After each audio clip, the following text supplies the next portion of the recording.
It's pointing to a changing economy where knowledge was power, knowledge was currency in the past, and suddenly it no longer is. And I think that's something that everyone needs to get their head around, that your knowledge is not worth much anymore.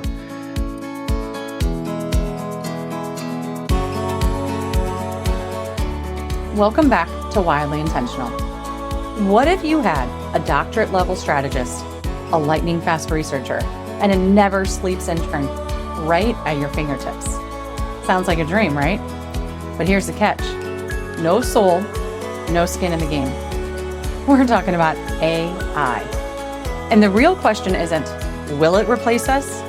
It's, how will we rise alongside it? Hey, if you're new here, I'm really glad you pressed play today. Someone probably sent you this episode because they know you're curious, creative, and maybe even questioning where you fit in a world that's changing fast. And if you've been with me for a while, thank you. You're the reason this space exists. Seriously. This community grows because people like you keep showing up, thinking deeply, and choosing to live with more intention. Today's episode is a part of my Unrule the World series, and it's especially for the curious and learners who are ready to question what they've inherited, and the wild blends who are weaving together strategy and soul to build something that actually fits them. It's for the ones who aren't afraid to evolve, who don't just want to use AI, but they want to understand how to build with it, live with it, and stay human in the process. So today, I'm sitting down with Aaron Proietti. He's an AI strategist, a systems thinker, and my longtime friend and co-creator. And we're going to unpack what's changing, what's not, and what's next in this age of acceleration. You may remember Aaron from episode 6, Innovation in Real Life, the work that changed our thinking. Only this time, we're exploring how AI is reshaping everything, from creativity to leadership, and how you can stay grounded in a world that's moving faster than ever. This isn't a conversation about resisting the future. It's about designing it, so we still belong in it. Let's dive in. Okay. Aaron, welcome back to the podcast. Thank you so much for joining me today. I am happy to be here as always. You ready to talk about your bread and butter? What's that? AI. My nemesis, your fave. Yeah, it's an important topic these days. It's on everyone's mind. You can't read anything or look at anything without it being AI influenced these days. So I think we should be talking about it a lot, and to get people clear on what it is, what it isn't, and what they can do with it. Well, Aaron, it's new to a lot of people, but you've been dabbling in AI for how long now? Well, my very first job out of grad school at Capital One was building artificial intelligence. And when I look back at it, I wasn't hired as a data scientist, but that was the role I was in. That term didn't exist yet, though. We were building regression models to make credit approved decline decisions or fraud models, that sort of thing. And no one was calling them AI models. But when you look at what they were doing, which was emulating human intelligence, that's exactly what we were building. We were building models capable of emulating human intelligence, making a judgment about whether someone should be approved or declined for a credit card, and then defending that judgment. So that was 1999 where I was first exposed to those things. What we have available at our fingertips today is just the logical extension of all of those things, as you build them out and start to figure out how do you go beyond numerical artificial intelligence into language tasks. That's where we are today, and it's an exciting frontier. To some, I think it's terrifying to others, right? So we're going to talk about all this today. But Aaron, how long? I mean, it's been like, what, 5 years that AI has been like ChatGPT or a thing, right? And you've been a very early adopter of all these models and iterations. So how long would you say you've been playing in what normal, the average person would consider AI or? Yeah, let's kind of reconstruct the timeline here. So artificial intelligence as a notion has existed for at least 100 years. All right, science fiction writers have been talking about it. And in some capacity, AI has been with us growing up in our lives the entire time. If you think about something as simple as a thermostat on your wall when you were a kid, that is an instance of artificial intelligence. So we have experience with AI, and some of it is just we don't even recognize that there's one parameter, one sensor in a thermostat, and it's just making one decision. It's constantly just asking the room, has the temperature fallen below this red line? Has the temperature fallen below this red line? That's what a thermostat's doing. That essentially is what AI is. But none of us recognized that pattern detection is artificial intelligence. We then, as we got more mature, you and I, we saw Google Maps come out in the 90s, an AI platform. And Google Maps has grown as an AI platform over our entire lifetime for the last 30 years. But again, we kind of don't think of it as artificial intelligence. I hope by the end of this conversation, your listeners do think of those things as AI and feel a little bit less threatened about AI as a whole collective category, because a lot of it has been really, really beneficial to our lives. What you're talking about is the launching of large language models, which occurred in November of 2022, when ChatGPT released the first, or OpenAI, the company, released the first version of ChatGPT, which was ChatGPT 3.0, I believe, to the general public for the very first time. To your point, I think that's when a lot of people recognized it and said, wow, that's different. I think the world just changed. And if many of your listeners probably have had that moment when you first get into a large language model, ask it a question, you see the response, your jaw probably hit the floor. At least one of the first few prompts that you ever worked in AI, you probably had that moment of, wow, the world just changed. So what actually changed at that point was the commercial availability and the personalization of artificial intelligence solutions. So suddenly you can have a very personal and contextually relevant experience with AI that you couldn't have with your thermostat or with Google Maps, right? There wasn't a lot of personalization going on there. But with these new large language models since November of 2022, it's very, very different. So I got to stop you for a second because the thermostat example is such an interesting reframe. I would have never considered that AI. But you're right. Like it's just a pattern. It's a program that's set, right? So that already I feel like is an interesting takeaway or reframe. But I want to stop you because I think you're giving too much credit to too many people. I don't think everybody had this jaw drop moment that you did um, That's fair. with ChatGPT coming out. I think there's so many people like, yeah, I don't use it. It's not affecting me. Like, whatever. Yeah, that's fair. That's fair. And If you the world changed, Aaron. I feel the sense of urgency and the things are not the same. And that like humanity may be on a precipice. I think there's a lot of people that just ignorance is bliss about what we've been introduced to right now. I'm curious Yeah, your thoughts here. I think that ignorance is something to envy because the more you do know about it, the more frightening it actually kind of becomes. But I hope by the end of this conversation, we can quell some of those fears through conversation and just talking about what AI is and what it isn't. Um, if you don't have a solid foundational understanding of what is this tool that I'm working with, I think it could really kind of scare you. And that ignorance is bliss, that's a pretty good place to be right now because we haven't really sorted out the new use cases. So a lot of what we're seeing right now is hype, and there's not too many real world applications of AI that are tremendously disruptive of the large language model AI that we're talking about. Those really aren't quite there yet, but they will be within the next 12 months to 5 years. We're going to see incredible upheaval. So the people who have not experienced it, if they have their head buried in the sand or they're just looking the other way, at some point it's just going to catch up to them. There's going to be no avoiding it in the near future. Yeah, that's what I was going to ask. So is it all hype? Like AI, is this a wave that'll soon be over or is it not going anywhere? It's interesting because it's so new and it's changing so quickly that, and I found myself getting caught up in this, that it's very easy to get caught up in the hype and to get really excited, whether it's a positive excitement or a negative excitement. You can get really excited about the changes that are happening in the world. um, because we see them in our social media feed, we hear them in the news. There's these sensationalized stories of how AI is affecting the world. Some of them are very real, others are just really kind of unique and one-off type things. It's really difficult to uh, sort through the noise to find the true signals. And maybe I'm guilty of this too. We've kind of overestimated the number of really true signals there have been to date. Large language models have existed in some capacity for at least 10 to 12 years.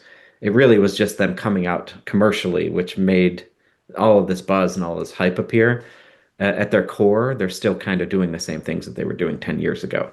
Um, so yeah, there's a lot of hype, but it also is very real change. You're right. There is so much change, and there's a lot of myths too about AI, right? So, what do you think is holding people back from using AI? Yeah, that's a great question. And I've seen it kind of evolve over the last few years. It was about 6 months after ChatGPT came out, so middle of 2023, when I started doing corporate trainings and nonprofit trainings for employees and organizations to get better at using AI. And through the course of those trainings, I've seen, I've heard the patterns of what's holding people back. And there's a few categories of those things. First is this is a big, giant mess of data, and we've had so many poor experiences with data, whether that's identity theft or password leaks or all those things, and it just feels like AI opens up the floodgates to a whole new set of data privacy risks that I think scare people a lot. And I can help address those and there's one general rule of thumb which I think helps a lot of people, and that's when you're working with one of these models like ChatGPT, just as a general rule of thumb, don't put anything in there that you wouldn't put into, say, an email. So personally identifiable information, company trade secrets, that sort of thing. And you can start to then feel like you can mitigate the data privacy risks. The next thing that's holding people back is this idea of bias.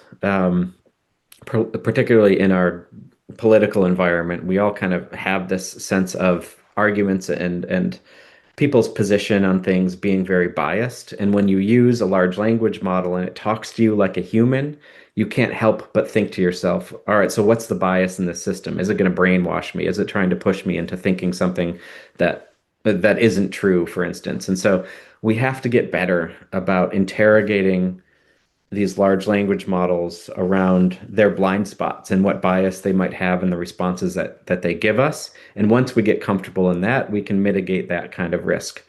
Um, there's a whole new risk around trust as well that's emerging, and that's holding people back. We're seeing deep fake videos, we're seeing AI generated content everywhere we turn. And so we have to start asking ourselves, is that a real view that someone has? Is that a real video that someone presented me? Or is that all AI generated gobbledygook? And we have to get better at discerning those things. Otherwise, trust is completely shattered in society. And so I think that's holding people back.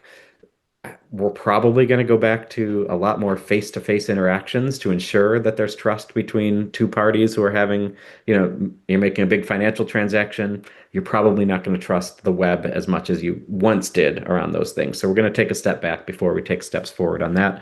I've heard a lot of things around environmental impacts of artificial intelligence that's holding people back, and that's a very real world concern. At the macro level, the energy demands of building these large language models and building artificial intelligence solutions is unlike anything this world has ever seen. In the US alone in 2024, 40% of all the new power generation that was stood up in the nation went towards these big AI data centers. I believe it's something like 8% of all current US power generation goes towards these AI data centers. So we understand that there are environmental impacts, whether that's water for cooling or whether that's producing carbon emissions that might raise the temperature of the planet. No matter where you stand on that, it might happen, right? And so we kind of understand that there are environmental impacts around this. Mitigating those, I don't know what that's going to take. It's going to take a lot, but the rush to get new energy sources is on, and all these companies are going after that. And then I think the fifth one that's really holding people back is the big picture risk. Um, this is what science fiction writers have been warning us about for many, many, many years. And in some cases, we don't quite understand the risks that might prop up. And I think that is the big picture risk, is that we don't have a good understanding around how these artificial intelligence systems could really disrupt the systems that we've come to know and trust. Um, but thankfully, we do have the science fiction writers who have shown us these are the way things can go haywire. But there's also this idea that we haven't seen it all, and there's a lot more of these risks that are going to show up, and that they're coming, and we have to learn from them very quickly. So it's a scary time.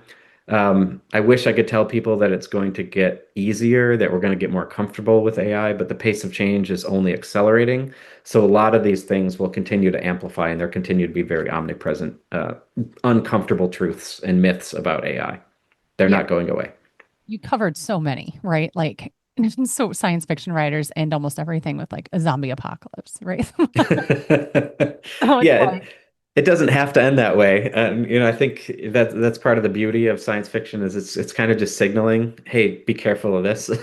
This could go haywire, this could go haywire. We need those things. We need to build in those guardrails, and without that imagination, without that creativity, we'll never know how these things can go sideways. So that's been really valuable. But the truth is they're grounded in some reality, right? And we all kind of see that. And when you hear a story about sci-fi, about AI going wild from a sci-fi writer, you kind of believe it to be true because we're starting to see, yeah, I could see the steps that it would take to get to that really weird Terminator type situation. And we don't want that.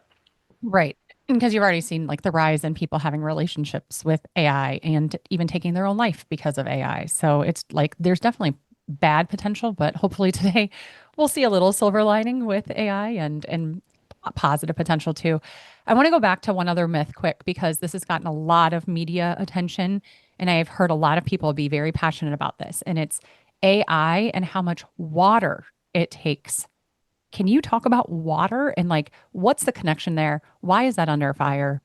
And is it true? Like what's the deal? Yeah, absolutely. It's true. So these data centers, let's talk a little bit about the underpinnings of AI so we can understand what a data center actually is. Um, so AI has its roots in neural processing. So essentially, what artificial intelligence is doing is modeling the way that the human brain retains and processes information through a neural network. So when we learn something, we learn through associations. Um, you might learn to associate a certain feeling with a certain smell, right? Or with a certain language, right? And when we as humans become conditioned to these patterns of thinking, they unlock insight for us. So we don't want to repeat touching a hot stove over and over again, right? That's we've been conditioned not to do that. So that's what a neural network is doing. It's drawing those associations. Now, what these big companies, and let me name some of the big players here. We've got OpenAI, we've got Google, we've got Meta, we've got Amazon, we've got Microsoft, all the big players, and a few other Chinese companies that are doing incredible work in the AI space. They're trying to emulate human thinking through machines. And the best way we know how to do that is by building complex neural networks. A data center might be a large building that hosts hundreds, if not thousands, of data servers on very specialized chips that can process information very quickly. And it does that in a way that emulates the human brain. So you might have all of these different nodes in the data center and all these associations being made across those nodes. Um, and it could be trillions of types of associations within that data center. All of that produces an incredible amount of heat. So you have these data centers, which are just moving electrons around and around and around. You've got billions of users coming in and prompting these data centers all the time. So they're just lit up and they're just processing information all the time. That's creating heat. And so the water is used then to cool the data centers. Um, where the one stat I've heard, I'm not sure how reliable it is. I do question the source. It came from Sam Altman, from who's the CEO of OpenAI, which is the company that created ChatGPT. He said that an individual user prompt uses something like a quarter of a tablespoon of water to cool the data centers. So how I like to think of that is if I'm prompting AI, I'm not melting the polar ice caps, right? It would take a lot of me prompting it. But if there's a billion users prompting at the same time, that adds up very, very quickly. So the data center cooling, that's where the water's coming in. That's not the entire environmental risk. There's also emissions. There's also generating the power itself that creates some environmental impacts. But yeah, the water usage to cool the data centers is a big one of those. I don't know how we get past that. We could potentially build data centers in colder places, but if we want to draw solar power to reduce the strain on the electrical grid, you can't build a solar powered data center in the Arctic, right? So it's either one or the other. You're either building it in a cold place or you're building it in a warm place and you need water to cool it. So it does come with costs. Oh, tremendous cost. Yeah. Yeah. Tremendous cost. Our entire economy right now is an AI driven cost economy. So before we dive into like what types of things we ask it for or how we ask it better questions, I just want to address like what type of credit do we give AI? Like some people say it's a PhD level genius that you have at your fingertips. Others say it's a clueless intern. Which is it, Aaron? Yeah, so I can't answer that without talking about specific types of AI. So let's break down some of the language here. Um, at the very kind of when we go back to the thermostat example or my Capital One example, what we're building there are narrow AI applications. So artificial intelligence designed to address a single task, like when should the heat come on in my house? Or if I ask my voice assistant for what the temperature is outside, she will repeat that. It's not very threatening. It's a very narrow application. It's not PhD level intelligence, obviously, right? But a lot of the AI that we have experience with interacting with over our lifetimes were these very narrow applications. What happened when OpenAI came onto the scene with ChatGPT was that we started to then see what's called generative artificial intelligence applications. Generative meaning they create new content, new ideas from scratch. And so that was the first time humankind has seen commercially generative artificial intelligence in action was when ChatGPT came out in November of 2022. This is kind of where you start to say, oh, how good is that intelligence? Is that intern level intelligence or PhD? You don't ask that with Google Maps. You don't ask that with your voice assistants because you know it's not PhD level and you know it's useful. But now we're talking to something that we don't know what it knows. We don't know what bias it has. We don't know how truthful it's being with us. And that's a little bit scary. So this is that generative AI layer. None of these companies that are working on building artificial intelligence are satisfied with where we are right now, where we have to ask, is that an intern or PhD level? They're not satisfied. What they're trying to build is that PhD level instance in every case. What we'll call that is artificial general intelligence or AGI. It's a little unfortunate that these two types of AI have very similar acronyms. We have generative AI on the one hand, which you might hear described as Gen AI. And then all of those companies are in pursuit of artificial general intelligence. The acronym there is AGI. Unfortunate that they're so close, but they're very different. So what we have experience with right now doesn't quite give me the PhD level intelligence vibe. Although if you're very skilled to your question, if you're very skilled at prompt engineering, you can get some PhD level insight out of it. But again, the companies are not satisfied that they want the PhD level insight to be there all the time. And so when we hear companies working on AGI, that's what they're trying to build. And that's what's coming in the next 5 to 10 to 20 years. Let's pause for a second because you mentioned prompt engineering. So some listeners will have never touched AI or even they don't even know what the hell do you ask it, right? And then others are doing it and they're like, it was so dumb. Like, I don't even know. It just gave me crap, Yeah, yeah, yeah. and it's like a lot of that's the prompting. And then you have others that are using it all the time and maybe could elevate it. So can you talk to me in layman's terms for all three of those listeners, like someone that's never prompted before? Yeah. What would you say to them? What would you use it for? So I would encourage everyone to give it a try. You're not going to have your head in the sand forever. You're not going to be able to have your head in the sand forever. It's going to be where you are at some point. And it probably is everywhere that you are. So if you're doom scrolling on Instagram, it's right there, right? If you go to your search bar, you can ask Meta's AI a question. It's right there. What I would say for the people who have never used it or for the people who have used it as a reminder, it's not a panacea. It's somewhere between a calculator and a magic wand. And you have to treat it as such, right? It's a conversation partner. It's a co-intelligence. It can be very wrong. It can be very verbose. It can be very robotic. It can be very recognizable, but it's still very, very useful if you know what to ask. And that's the prompt engineering piece. So that when I do my training, what I try to illustrate is imagine you are at work and you have a complex problem. So I work a lot with nonprofits, for instance. So one of them might have a problem of I need to find some new donors, particularly when the federal funding is shut down and they don't have any income coming in, right? So you may be tempted to go into a tool like ChatGPT and say, give me some ideas for finding new donors.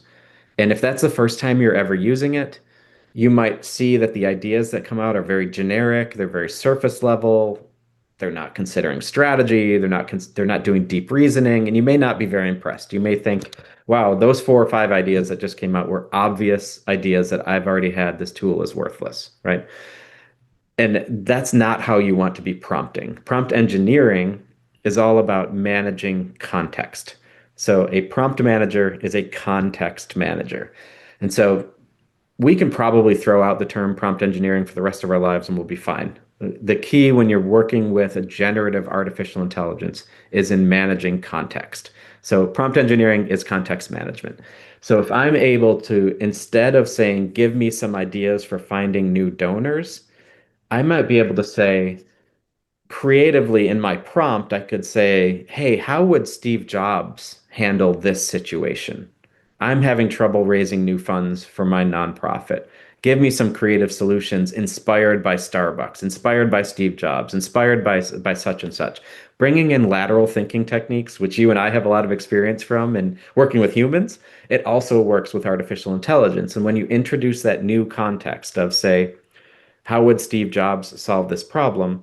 Suddenly, the artificial intelligence is taking everything it knows about your problem, which is more than you, and everything it knows about Steve Jobs, which is more than you, and it's creating solutions that combine those two things that give it new context. And that's when it's those types of prompts where I have my jaw-dropping moments, where I see how it takes these two completely disparate things, draws upon its associations that are built into its neural network, and produces for you a novel insight that you've never seen and the world's never seen before.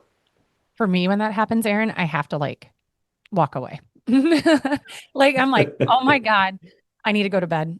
I need to go to bed and like process that because that was a big thought. And to your point, it did it in like 5 seconds, right? Yeah.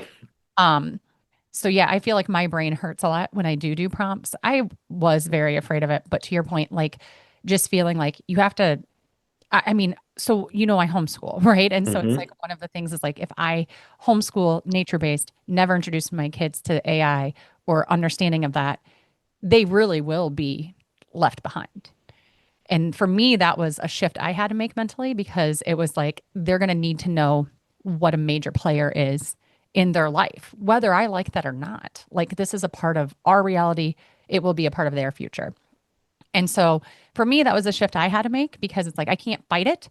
Um, so how can I use it? And it started with just stupid things like meal planning. Like just Yeah, help but me. it's great for Yeah, just that. like help me stop stressing about the fact that I feed my family 3 times a day, 7 days a week. Like, how can I make this simpler? Or even just like, I have these random ingredients in my fridge. I don't want them to go to waste. What do I do?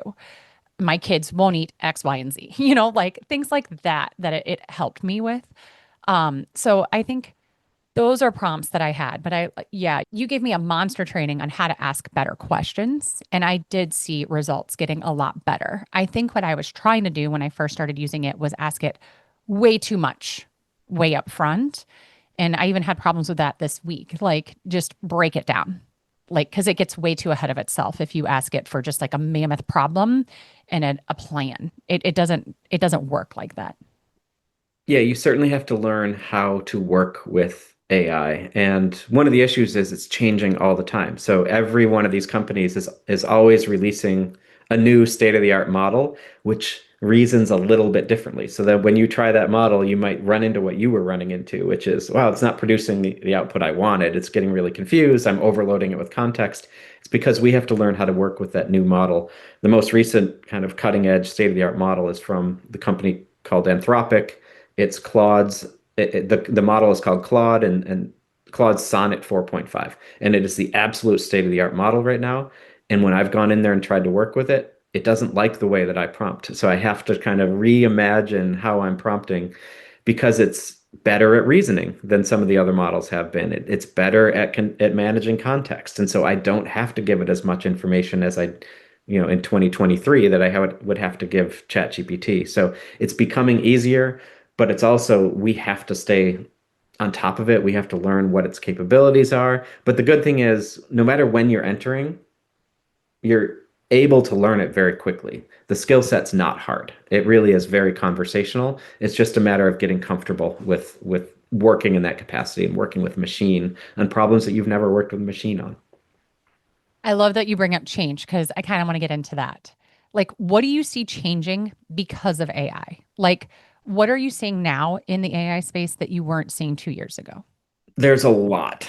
Um, there may we would be challenged to find a technological inflection point that matches what's happening right now. So I don't think I'm saying anything that's not true if I say this is the biggest technological change that humanity has ever seen. I truly believe that to be the case. So how do we stay on top of that? What is actually changing? And it's everything is kind of the answer. If there is a problem with society, someone is thinking about how to solve that problem. We know from our time with innovation that problem solving is innovation, right? Necessity is the mother of invention. When you have a problem, you try to solve it. The difference now is everyone is trying to solve that problem with AI. And that's a brand new current that didn't exist 5 years ago. 5 years ago, we would bring humans together to say, how do we actually tackle this issue? Let's put everything we know out on the table and make sense of it. AI is the best sense-making tool that has ever existed. It's better than the human brain at sense-making. It has more associations. It has more connections than we have. So we can get those jaw-dropping moments because it does reasoning on a level that we're not able to do, at least not one of us. There was a paper that came out last year that said a team of two, a team of one person working with artificial intelligence is stronger than any team of two or more working on the same problem without artificial intelligence. So one person working with AI is already more capable, more competent than a team of humans. So we have to start to adjust how we attack problem solving. And so that type of change is really rapid, it's really profound, and it's not going to stop because soon we'll have AI that's doing reasoning for itself or for us outside of our own brain, and that's going to be really uncomfortable. And it's coming very, very soon. So get used to the ride, get used to the change. But the good news is you can come in at any point and get up to speed very, very quickly because all the companies have the user experience in mind when they're designing new products. Do you care if we talk about an example right now of like change within our journey from 2 years ago to now? Yeah, please. So, in Becoming Today's Innovator, the workbook that we made, we had the innovation persona types. And you designed a quiz in Excel that you would manually update. And I remember you got a quote to like, how would I build this out for? Can you talk about the Becoming Today's Innovator quiz and that process and what that looked like 2 years ago and why we didn't develop it? Yeah, yeah.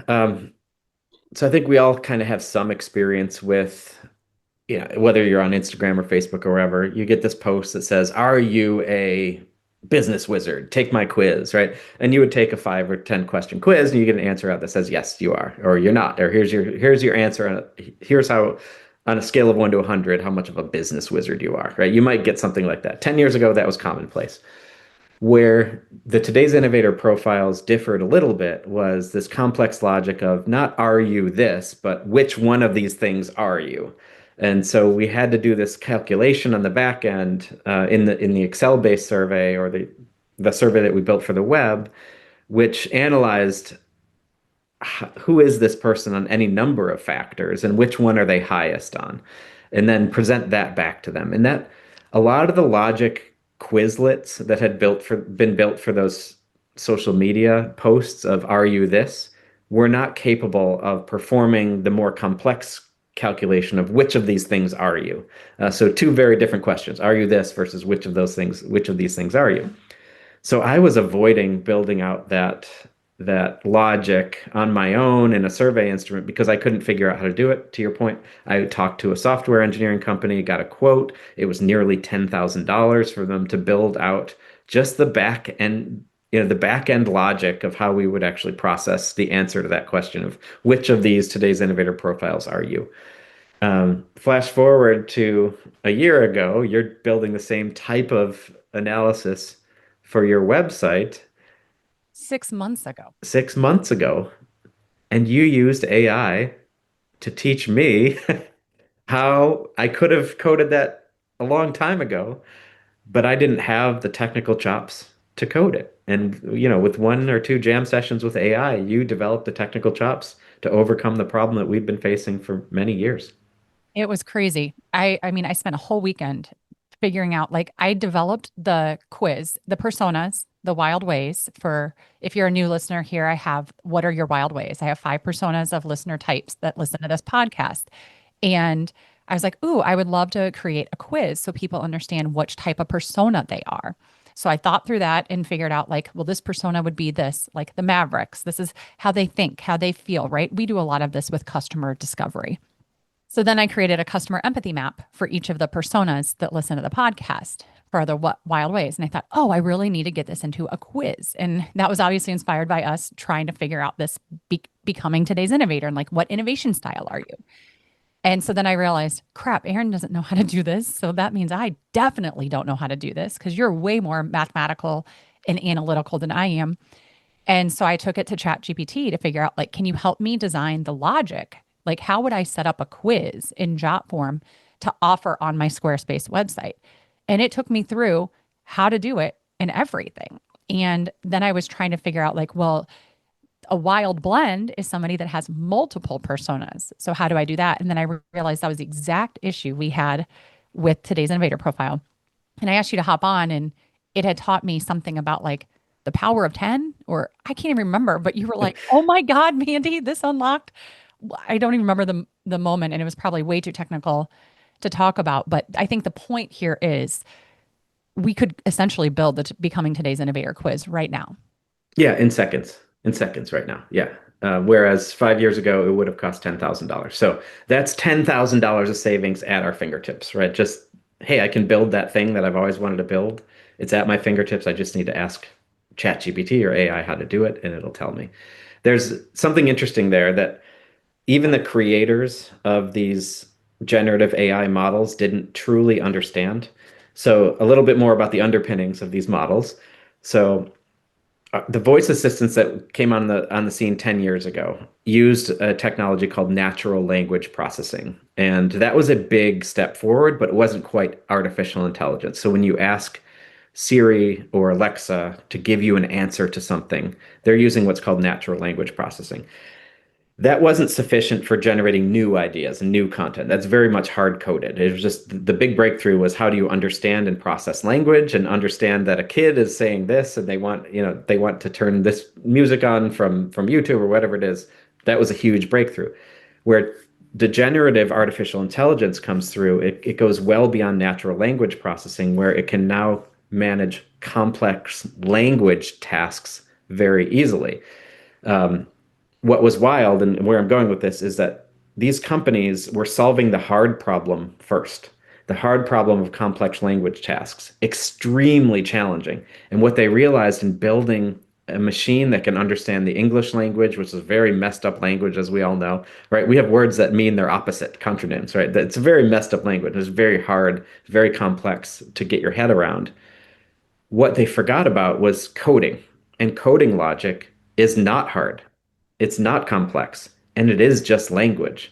So, in the process of building large English language models that can manage complex language tasks on the English language, all of these tools had the capability to do really complex reasoning in coding languages that are a lot simpler, that don't have contronyms, right? There's no conflict in coding languages. It's very linear. It says, do this, do this, do this, you get this output. They learned all of the coding languages in the process of building these large language models so that now at our fingertips, if we want to code something, we just say, hey, how do I build this? And it can do that. That was a byproduct of these large language models. It was not the intent of the models. And that's what's pretty wild. Because coding's all binary, right? Like just zeros and ones.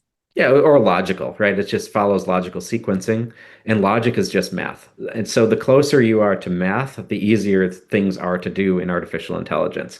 And where the large language model breakthrough is it takes, and actually here's a lesson for your listeners. It uses something called a transformer model, which is in the acronym GPT of ChatGPT. So ChatGPT stands for Generative Pre-trained Transformer. So we've already introduced generative as an idea. So it generates new content, new ideas. Pre-trained means it's ingesting all of this data and it's being built to then be introduced to you. So it's not learning from you, it's not learning real time. It is a pre-trained model.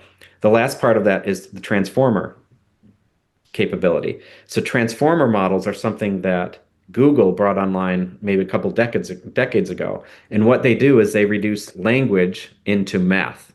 And they're able to take a word like I don't know, training, and break that word down into mathematical substructures, much like Chinese calligraphy might break a word down into syllables or symbols.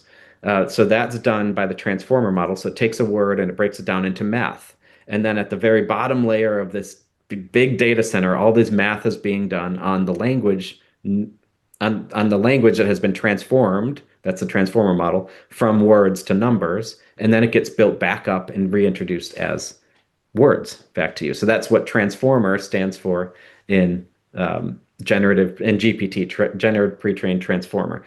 Your listeners don't ever need to know what GPT stands for, but I just gave them the lesson, so you can forget about it now.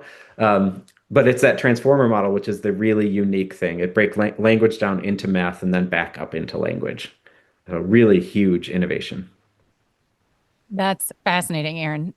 Let's bring it back to humans Yes. and our listeners. So, what new skills or mindsets are becoming non-negotiable in this new era? Like, where's the edge here? Yeah, you talked about some of the challenges you're having in the philosophy of schooling your kids, right? You have to kind of reimagine the education system. So that's one frontier that we have to now reconsider learning, and not just for kids, but for adults as well. Um, Very early on, when ChatGPT came out in 2023 or so, we heard stories of school districts that were saying our kids will not be allowed to use artificial intelligence, right? So they would shut down the Wi-Fi, they wouldn't let the kids use it. And my message to that type of approach is if we're trying to teach kids how to memorize things which in the real world will be available to them in 2 seconds at their fingertips by asking a prompt in ChatGPT, we've already lost the race, right? We can't double down on the old educational system and think that that's going to benefit society or our kids at all. We have to rework what it means to learn. Um, some really novel approaches that I've seen to that are called, one of them's just called flipping. So in a classroom style instruction, instead of assigning the homework, which kids can cheat on outside of class, you do the homework in class and allow them to use AI to do the homework. And so you're kind of just flipping the script and in teaching them AI as a tool to reason, to think, and to do the homework. So that's one really kind of very simple way of changing the way that we learn. But we also just kind of have to rethink the whole patterns of learning. Um, Knowledge is now just a commodity. It's at our fingertips. These machines know everything that there is to know. Anything that has ever been produced is now in what's called their training corpus. So billions and billions of text and video and audio samples are being used to train these models. In fact, all of the world's information is pretty much in all of these models. The race for new data is over. They're not really chasing that anymore. What they're chasing now is the new insight. So how do you take all the world's data and produce new insight coming from that? So we have to rethink, what does that mean? If all of that information is available at our fingertips, how do we change the way that we learn as humans? And it's through this embracing the technology as a co-intelligence or entangling your own intelligence with AI intelligence to supercharge what you know and how you learn and how fast you learn and how you make sense of the change that's going on in the world. There's never been a greater tool for sense making than artificial intelligence as it exists today. Yeah, I think for me as a parent, right, like doing this, I think, how can I teach the kids or raise them to be curious and critical thinkers while all of this information's at their fingertips? Not now, right? At 6 and 9, but like eventually they'll be able to peck in whatever they want. And how do I Yeah, raise that heart of curiosity and critical thinking? I think you're nailing it though. That's the curiosity is not inherent to these systems. Like ChatGPT, if it's sitting alone, isn't asking itself questions. There's no curiosity there. So that is the human thing right now is you can bring the context and the curiosity to these machines and say, here's the pattern I'm seeing. This is what I'm up against. These are all the other factors. Help me make sense of this. And you'll get meaning making out of the machine, right? And that is incredibly powerful for human growth and human development because you can take all this complexity that we used to maybe take a year to work through, and you can work through it in seconds in one of these machines. And you can then move on to build bigger and better and greater things or to learn more and to create more insight and more knowledge. We were held back by our limitations in the past. Right. You think of students learning 100 years ago before the calculator, they were held back. And when the calculator comes out, suddenly they have a platform to stand on and they can learn much more. And that's how I think of this kind of generation of artificial intelligence. It's just a higher platform for us to stand on so that we can learn more. But if you ignore the platform and you teach the kids things that are underneath the water level, that's not useful, right? They're not going to thrive in that environment. Yeah, that's perhaps the biggest lie we were ever told in school, right? You won't have a calculator in your pocket. Come on.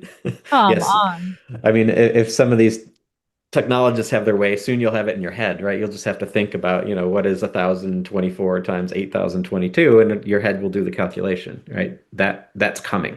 That's what freaks me out. It is scary. I don't want that. Yeah, let's talk about where that comes from because it's really kind of prescient. There was a writer, and he wasn't the first to talk about it. But in his book, The Singularity is Near, the author Ray Kurzweil, who coincidentally is the inventor of Kurzweil keyboards, and he's a great musician and a technologist on the keyboard on the music front. He got into AI. He started thinking through um, how will humans thrive in an era of AI? And he wrote all of this before the turn of the century, so in the 1990s. And he said, in order for humans to thrive when the artificial intelligence becomes as capable as it is today, we are going to have to start entangling ourselves with that intelligence. Otherwise, we will be left behind from that intelligence or by that intelligence.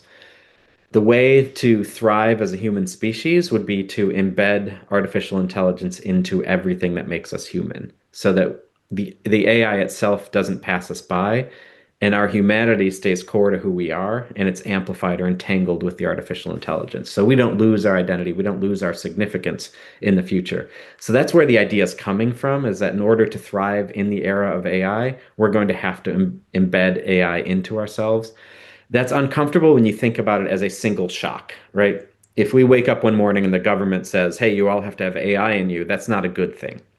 But if you think about it in kind of natural progression terms, you start to understand that there will be slow change to get there. We saw it. There's going to be big leaps forward, like when ChatGPT gets released commercially. Obviously, we're going to have those big steps up, but we will get comfortable with it. We're going to start to see AI in applications like medicine, where it's going to improve medical outcomes because it's able to process more information. That doesn't inherently scare you, right? Then you'll see it as, okay, so someone who needs a prosthetic limb, what if we give them a smart prosthetic limb, something that can actually interact with them on a human level? All right, that's not that scary either. What if we have cochlear implants in our brain that helps us hear a little bit better? But what if we amp them up and give them a little bit of reasoning capacity? All right, that doesn't scare us that much. So the individual steps to get to the point where you have a calculator embedded in your brain are not as scary as just that thought of, okay, one day someone's going to put a calculator in my brain. That's a scary thought. But I think as we go through the process of getting there, it'll be less scary. I don't know if that helps, but there will be a curve to it. It's not going to be a sudden step function. I don't know that that reassures me anymore. I think it just makes me want to say no to all the steps to getting there. Um, but before we kind of took this Prussia model, because like I'm going to get into that with the education system when we get into systems thinking, because a lot of this goes back to Prussia, honestly. Um, but when we were talking about parenting and AI and kids keeping their creative edge, or even us keeping our creative edge, like that's kind of what I want to get into, Aaron, is like, how can we humans use AI to enhance and not replace our creative thinking process? Yeah. And this is the media loves to hound on this because they love a good fear-mongering story, right? So a lot of scientists are doing studies right now on the effect of artificial intelligence on cognition or on learning processes. And the truth is, if we try to hold on to our old processes of cognition and learning, then yes, AI is going to make us dumber. But if we start to rework the way that we imagine our relationship to machines and to artificial intelligence, it's an amplifier. So I'm already testing it in this sense on a few different fronts.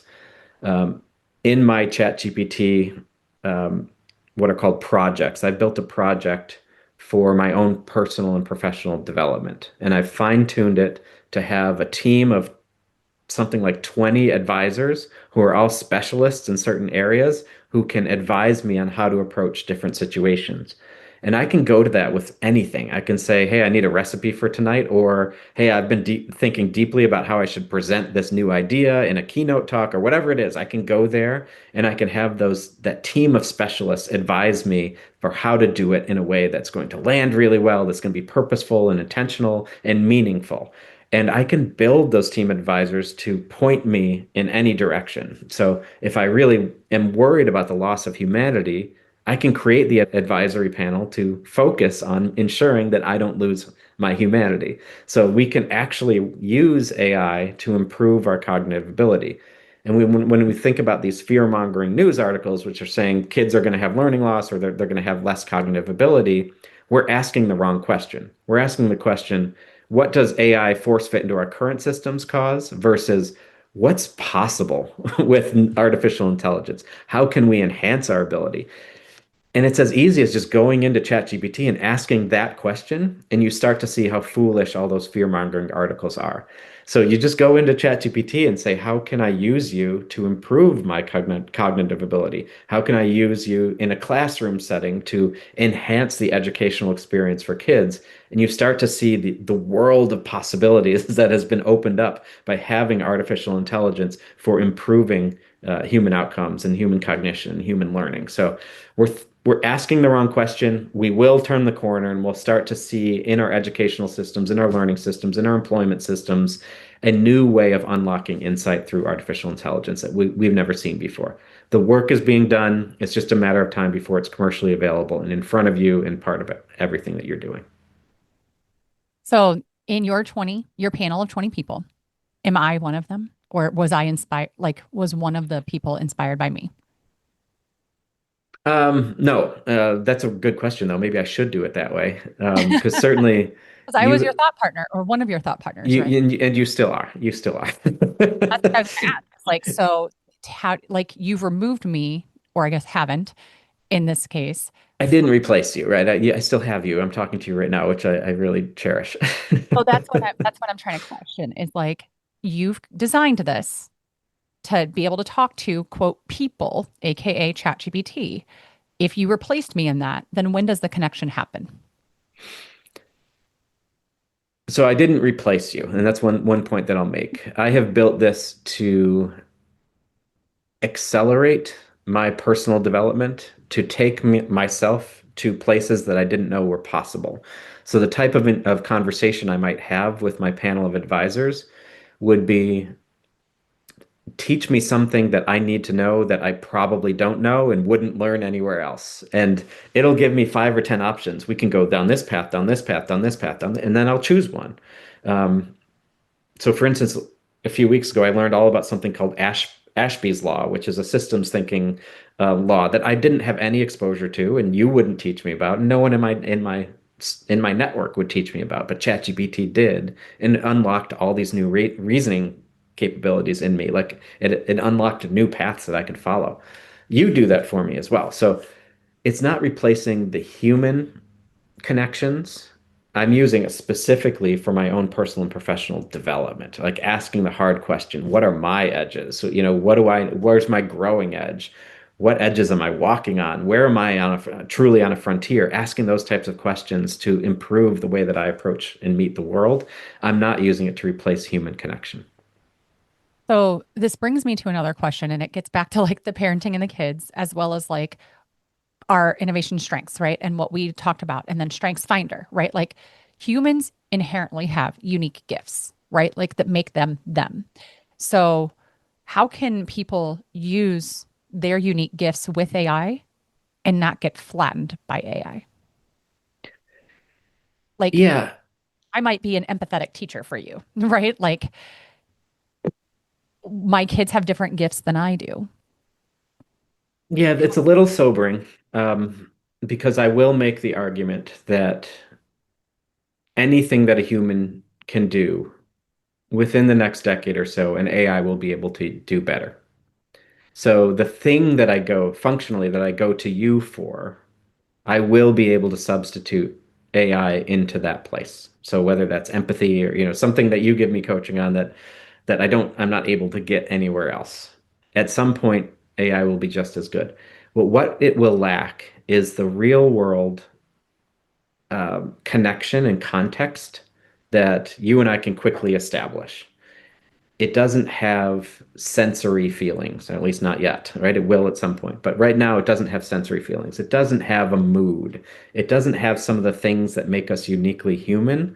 It doesn't make errors. It doesn't laugh with us when it makes a mistake, right? We need that, right? To be human, to fill our souls. We kind of need that connection, that kind of moment, the shared experience that we might have with another human to really feel that connection with another human. We can't abandon that. Will we be able to substitute machines in for that? Probably at some point in the future. But I don't think it diminishes the value of a one-to-one relationship with another human. It can just be another relationship that you have. It doesn't have to substitute, it doesn't have to replace anything. It can augment. I see ChatGPT trying to talk to people that way. And I'm like, you're a bot. Don't talk to me like a human. And it'll always be like, you're right. But I am constantly not allowing it to talk to me like a human. It tries.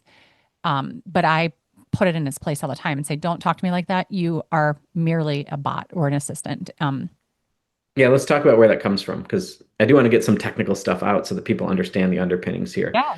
That is not inherent to the model itself. So I mentioned this earlier. At the core of these models is what's called the training corpus, which is just billions and billions of text samples. So take, let me introduce another model, Google Gemini, very similar to ChatGPT, does all the same things that it does.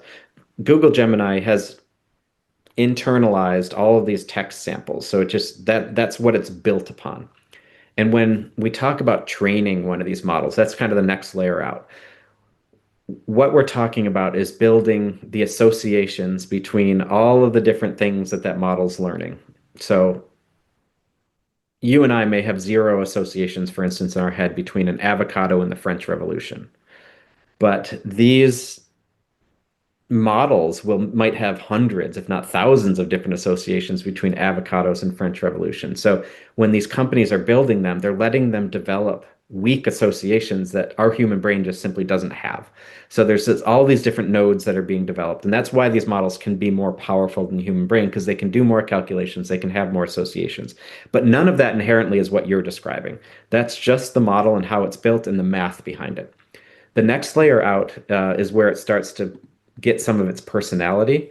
And so it's not part of the model inherently. There is what's called a reasoning layer outside of that.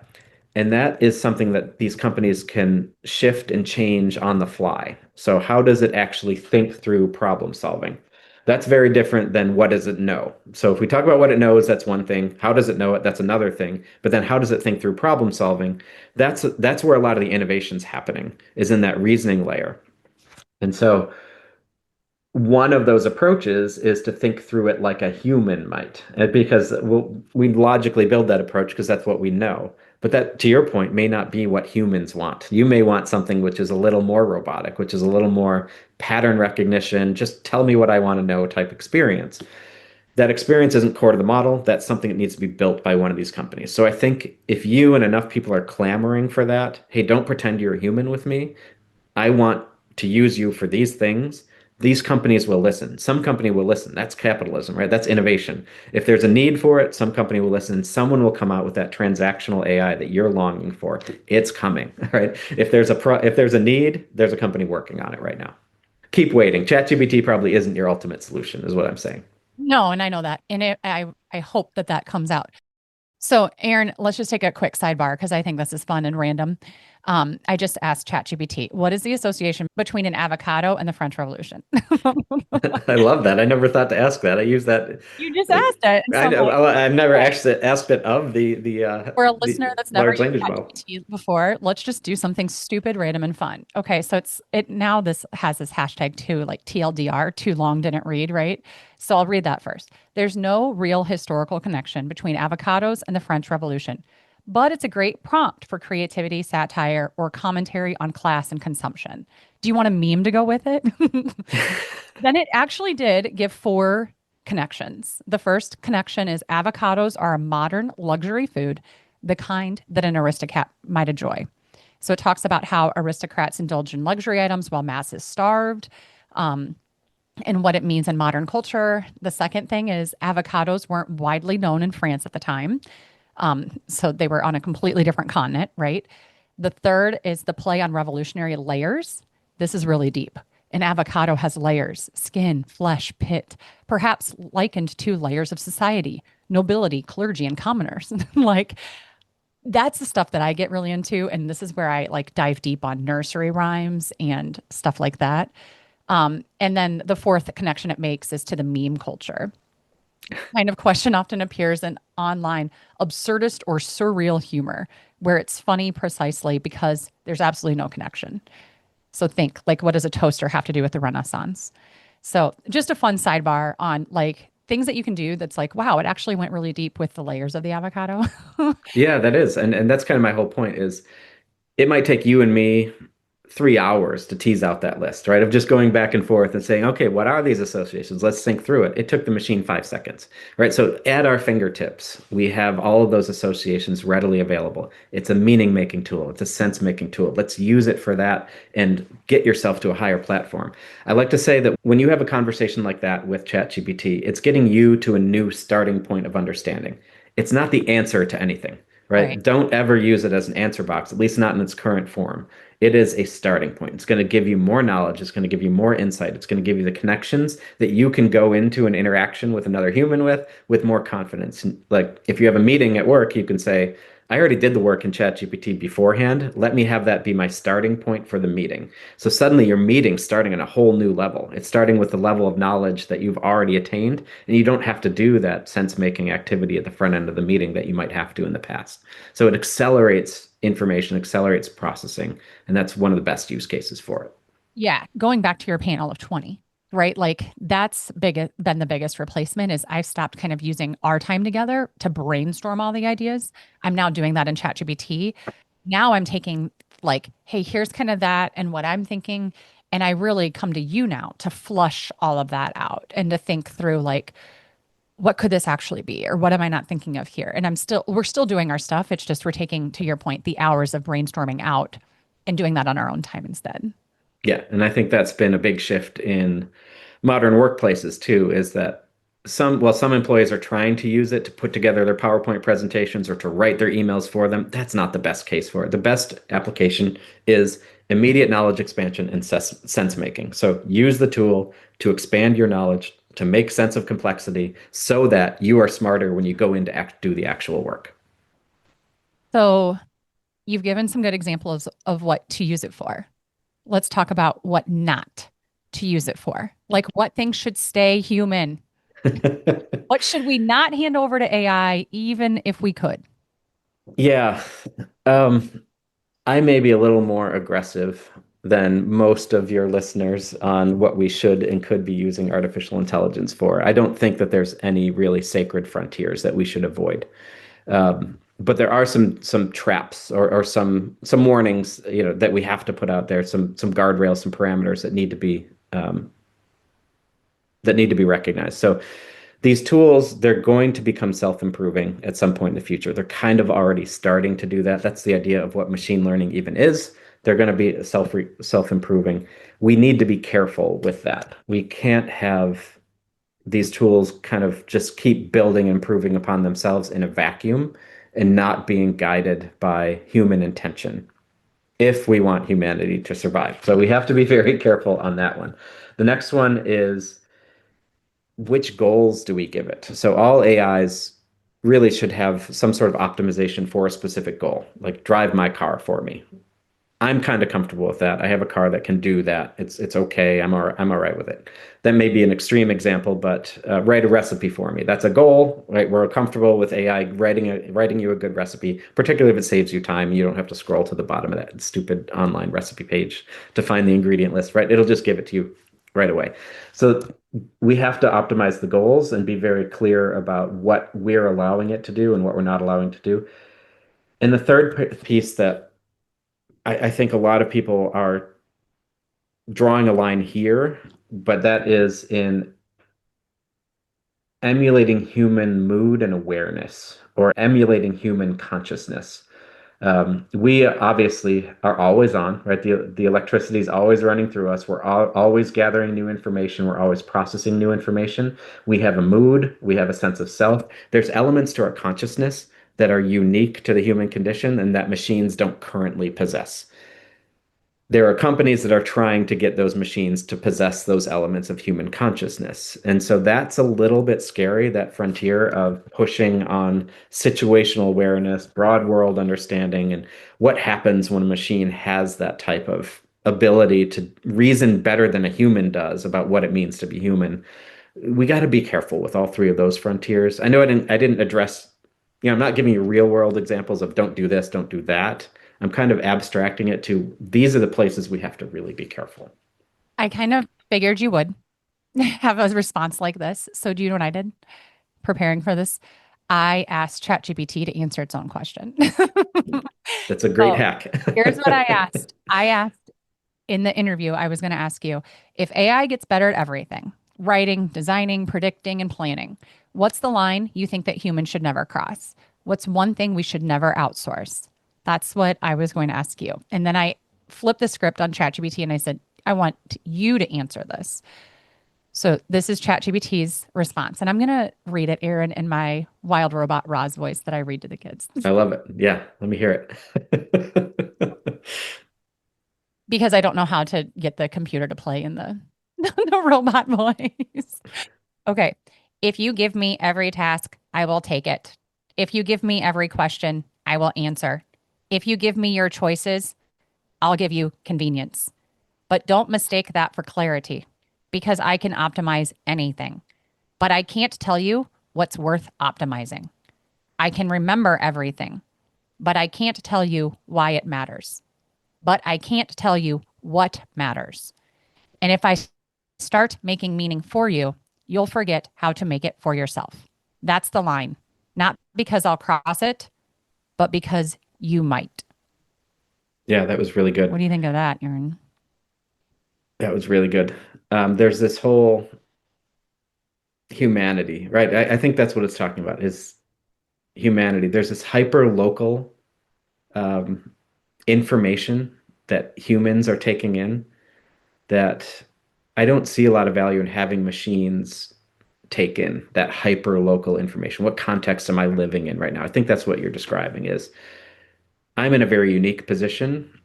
It doesn't make sense to have an AI which solves the unique positions of all 8 billion humans on the face of the earth, right? It makes sense to have a tool that could solve that if a human needs the support.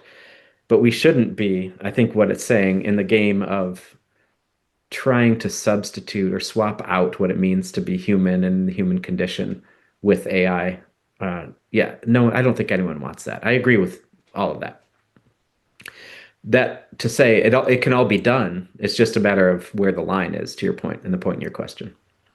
Yeah, I mean, it gets to convenience, right? Which is like we saw a big surge of that with food and how the food industry changed in the 60s and 70s. It's like we are inherently lazy, right? And so that's what I love about this response is like it can't tell you what matters, right? Like that's our free will, our human choice of what matters to me and why. It can help you make sense of what matters, right? Because it's really, really good at systems thinking. It's really good at empathy and understanding where you are, what you might be seeing in this world, but it doesn't understand you, right? It's modeling you, it's patterning you, but it's not you.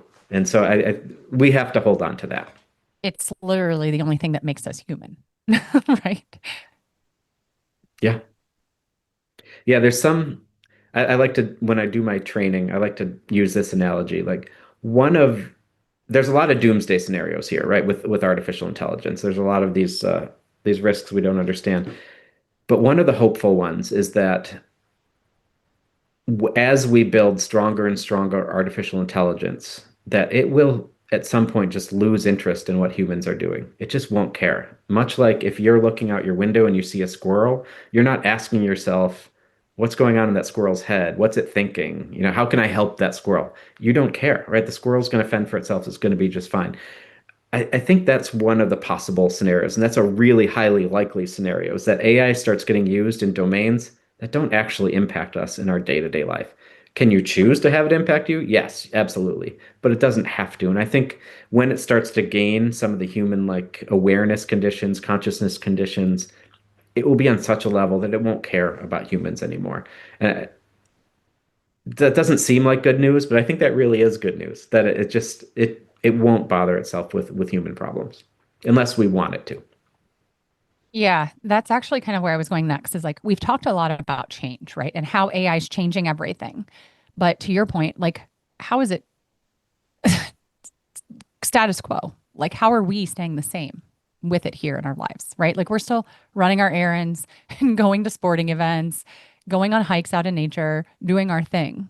So what stays the same? Yeah, there's a great quote, and I'm sure many of your listeners are familiar with Seth Godin, and he's just a good business writer who tends to take really complex things and boil them down very simply. He said something like this: "Getting AI to do your work, that's certainly a first step. And if you don't do it, your boss will, or so some company will come in and get AI to do your work. The second step then is to take the time you've freed up with AI to do the work that AI can't do, or the work that you don't want AI doing." And I think that's really powerful is we have to draw the lines and we have to understand what are those things that I don't need AI support for. Going out, taking a walk, taking a hike, looking at trees, looking at mountains, right? You can't substitute the experience of actually scaling a mountain and looking from the top of the mountaintop with AI, right? We won't be able to substitute that. Can you emulate it? Sure, but this we still want that humanity, that ability to make that choice on our own and go do that. And I think we have to start trying to make that meaning now before the tools start to try to draw those lines for us. So before we talk about what's next, Aaron, like what do you feel like this really needs to be said about where we're at right now? A few things that need to be said. I love that question. Um, the train has left the station, right? The cat's out of the bag. You're not going to get it back in. So thinking that there's some nostalgic or optimal human ideal that we've had in the past that we need to get back to is just that's kind of foolish thinking. It's great if it happens, but that's not the way that the world is moving. The train's left the station. AI is going to be here. It's going to be everywhere. We have to start changing faster with it. And I know that's uncomfortable, um, but it's not because of artificial intelligence. The complexity of the world is increasing all the time as communication cycles get shorter and your ability to communicate with someone on the other end of the world gets faster and um, your access to knowledge and insight gets faster. That's all coming faster and faster, and it's never really going to slow down. What's happening is these shocks, like AI getting released, or a pandemic which shuts down the world, or financial market shocks, or all of these different shocks to humanity are they're coming faster and faster. So we can leverage AI as a sense-making tool to help us understand.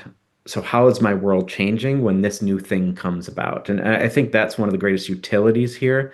What we can't use it for is to slow the pace of change. So we have to just recognize that the change is coming. It's fast and furious, and AI is the best tool that humanity has ever had for making sense of the change. Even though it is one of those changes itself, it's also a tool that will serve us. I like that. There's some hope there. I feel like that's needed, right? So, Aaron, you have been doing a lot of keynote speaking on like the frontier of AI or designing a future that you still belong in, or just even like where is this going? And you've alluded to this quite a bit today. So, like, can you just talk a little bit about that? Like, what is next? Not just for tech, but for humans. Yeah, well, let's talk about the design point, and then I'll get to the what's next for humans. When we see these big changes happen, and AI being one of them, but political divisiveness or wars or whatever it is, we always have a choice that we can make. Um, those changes are changing what our perception of normal. And I remember during the pandemic we talked about what's the new normal. And I don't like that term because it implies that we're moving from some steady state to some new steady state every time there's a shock to our environment. The better question is what's the next normal? And so we have to recognize that these shocks are coming faster and faster and faster. And when they come, we have four choices to make. You can bury your head in the sand and pretend like it's not there. That's not going to serve you very well because the waves are going to keep washing over you as your head is in the sand. That's a dangerous place to be. You can choose to wait and see and try to understand, wait. Gen X is kind of notorious for this. Like, don't adopt the technology early, wait until the technology is mainstream, and then go all in and say, I'm adopting that technology. That's fine. But as the changes come faster and faster, it's very fatalistic. You're just kind of saying, I'm going to wait to see how the world is changing and I'll change with it. Um, Kind of the third approach is you can kind of be a chameleon and you can kind of say, all right, I see that change, I'm going to adapt to that. I see that one, I'm going to adapt to that. I see that one. It's a little bit more in your hands to make the changes to yourself, but it's still fatalistic, right? You're still saying all these changes are happening to me, not because of me. Um, all three of those, head in the sand, wait and see, or adapt real time, do not put the control in your hands. Where we need to get our heads is how can we take control? And that's the fourth option that you have. And that is to design and to design your future and to design better systems that serve you. Design your family system, design your personal health system, design your work system, design society, right? And when we do that with intent and with purpose and with value, that's when we start to see the world become a better place. If we do not design anything, we kind of leave that in the hands of the techno philanthropist or the technologists or the politicians, and we just kind of wait and we react to the world. And that's a really unsettling place to be. So the skill set we all need to learn is how do I make sense of where I am right now and create the future that I need to create? So when you ask the question, sorry, that was a big kind of non sequitur to the answer. When you ask the question, what's next? The answer is up to us. Like you can create what's next. I can create what's next. I can start to use all of the tools, whether the technology or new insight or new knowledge, to improve my condition, to improve my family's condition, to improve my community's condition, to improve my workplace's condition, right? That's the choice that we have in what's next. What's cool is that AI will help us in that pursuit. If you need a software solution like what you were describing, what's next is you want to get your insight out into the world. How do I do that? I create an assessment. How do I roll that assessment out? I use AI to get that assessment out into the hands of the people. You've made a design decision. The more decisions we make like that, that will dictate what's next. So the commercial companies that are all trying to respond to the cues of society will respond to what we're doing with these tools. They're not going to try to overthrow society unless we let them.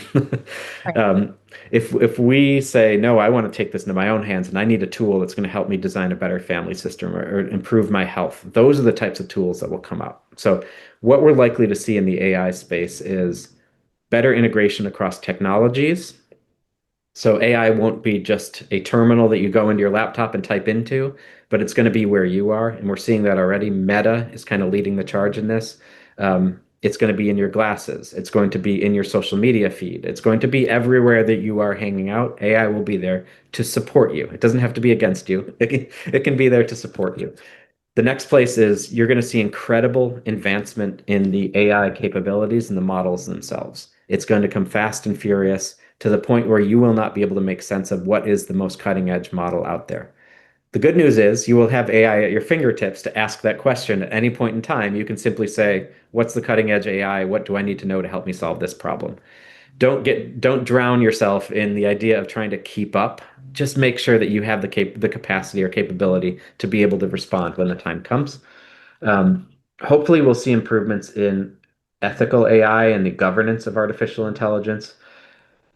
When you listen to the news, when you read news articles, you can get a little disheartened that this work isn't being done, but I'm here to assure you the work is being done. There are really, really smart people working on how do we create the guardrails so that AI doesn't take over humanity.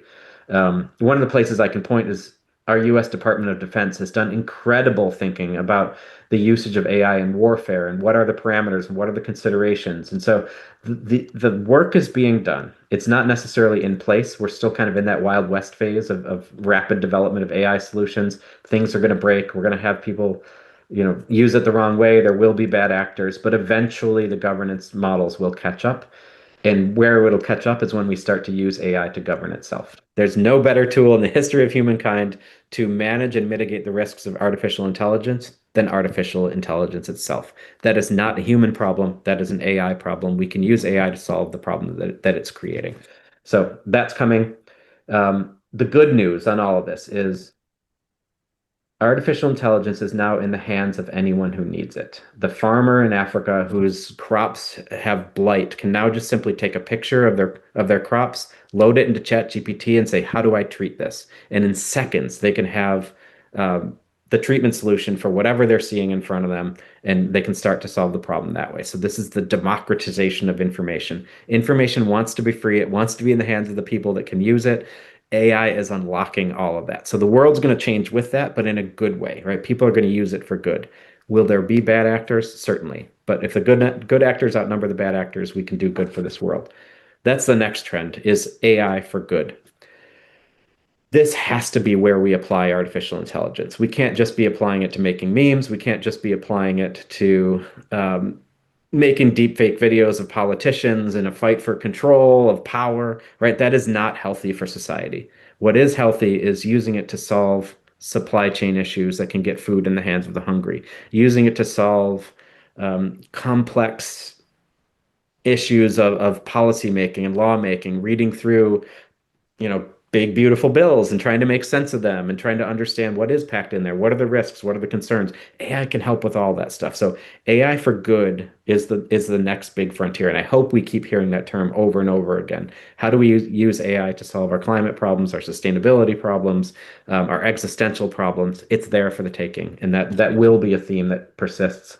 And then the final frontier is ensuring that we have a continuous growth of human and AI collaboration, and that we don't just let AI take over everything. And a lot of your questioning to this point has been on that frontier, which is how do we preserve the humanity through all of this? That has to be a design principle that's featured in all design of AI solutions, is maintaining that human AI collaboration and capacity. And I don't think that's lost on too many people. We all understand that there is a threat to what it means to be human from AI, and if we let that wash over us, it will. But if we're attentive to it, and if we start to learn with the AI and with the systems, we can address that and have that human AI collaboration as a feature in every AI that comes out in the future. So that's my answer to what's next. That's very thorough. Very good.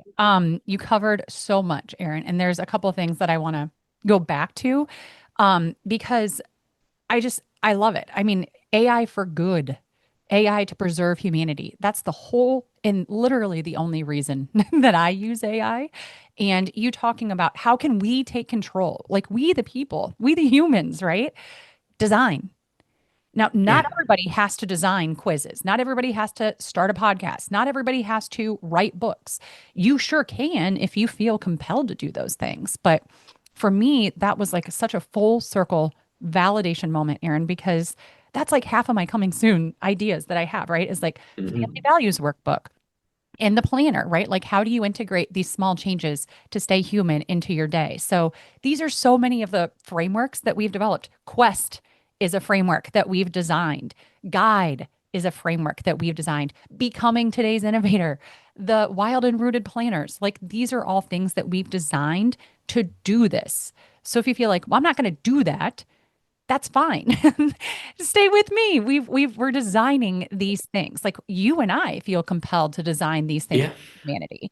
Now that might show up differently for other people, but you can go check out the website wildlyintentional.com and see a ton of different frameworks. I've linked all the projects that Aaron and I have done together on there as well.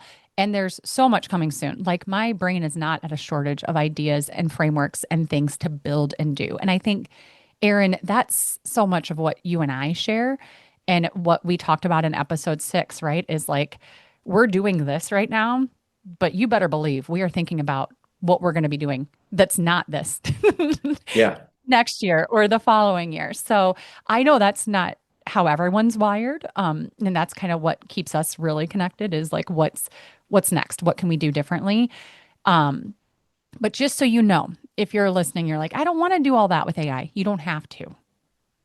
There's a lot of this done. And it's kind of like who you're putting your trust into that's building these things, right? So I just wanted to say that. Is there anything you want to touch on with any of that? I love that thought. What I was thinking of as you were saying that is if you're just a consumer of things, AI might wash over you. It might drown you because you're going to be tied up in it. You're not going to know how it's affecting you, how it's changing all the systems that you're in. But if you learn how to truly design your way out of any conflict or any struggle that you're having and into a better reality and a more meaningful place, you can use AI to accelerate that. And there's never been a greater accelerator in the history of mankind than the AI that we have today. And the other thing is the AI that we have today is the worst AI you'll have for the rest of your life. So it's only going to get better. It's only going to get easier for all of you to take control and to make the systems and make the changes that you need to make. It's okay if you don't, to your point, but I think you'll continue to kind of struggle with society and how it's changing if you're not using it to design a better future for yourself. So if they are listening to this and feeling overwhelmed or underprepared, I mean, in full disclosure, Aaron, God, my son's almost 7. So I think 7 or 8 years ago, you were giving talks on this stuff.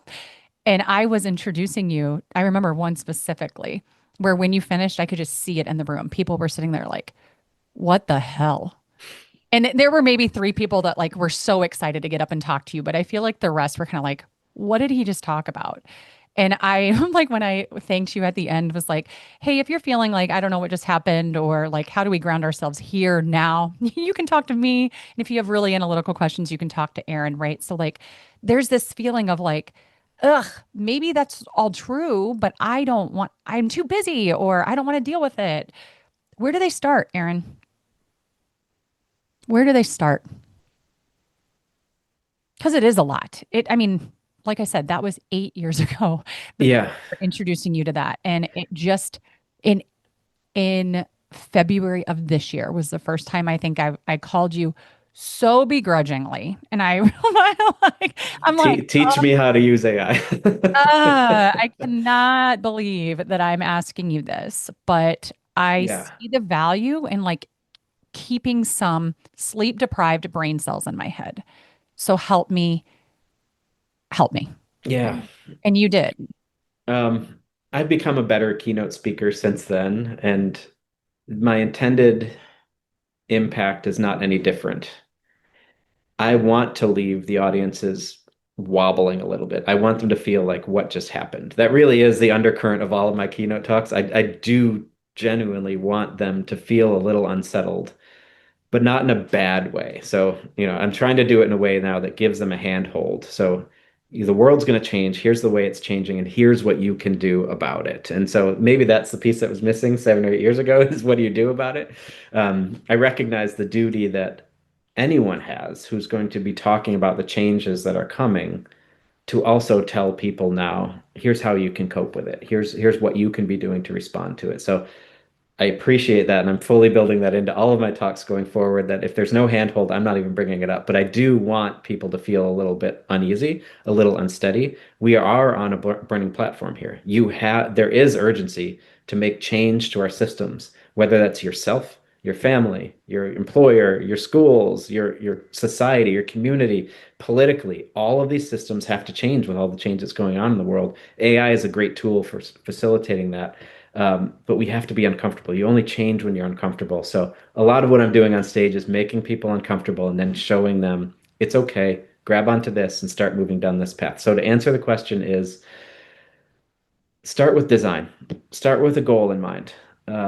Where are you trying to move? And when I hear you talk about your family, you have a clear goal in mind. You can describe to me the values of your family system that you're aspiring to. And that is incredible work.